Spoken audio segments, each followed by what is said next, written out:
Tu as un toit, un travail, des gens qui t'aiment. Et pourtant, quelque chose ne va pas. Ce vide inexplicable que tu ressens, ce malaise sourd au fond de toi, il a un nom. Et ce n'est pas de l'ingratitude. L'insatisfaction, et c'est l'une des émotions les plus mal comprises qui soit. On nous apprend à en avoir honte, à la taire, à faire semblant qu'elle n'existe pas. Mais la vérité, c'est que personne n'est épargné. Pas même ceux qui semblent tout avoir. Chaque jour, on scrolle à travers des vies qui semblent parfaites. Et quelque chose en nous se rétrécit. Plus on se compare, plus on ressent le regret, la culpabilité, l'envie.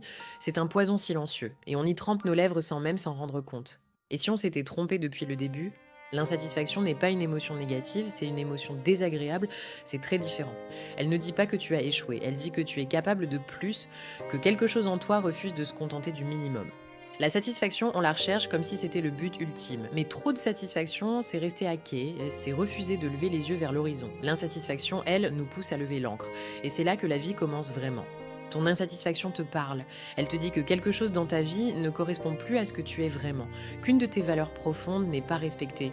Il ne s'agit pas de tout changer du jour au lendemain, il s'agit d'écouter enfin ce signal que tu as appris à ignorer. Le regret de n'avoir pas agi est toujours plus douloureux avec le temps que celui d'avoir essayé et échoué. On n'attend pas d'être prêt, on n'attend pas que le vide disparaisse. On fait un pas, puis un autre. Et c'est ce mouvement qui change tout. L'insatisfaction n'est pas ton ennemi, c'est le carburant de tous tes rêves, petits et grands. La prochaine fois qu'elle se manifestera, ne la fais pas taire. Pose-lui une question. Vers quoi essaies-tu de me guider? La réponse pourrait changer le cours de ta vie.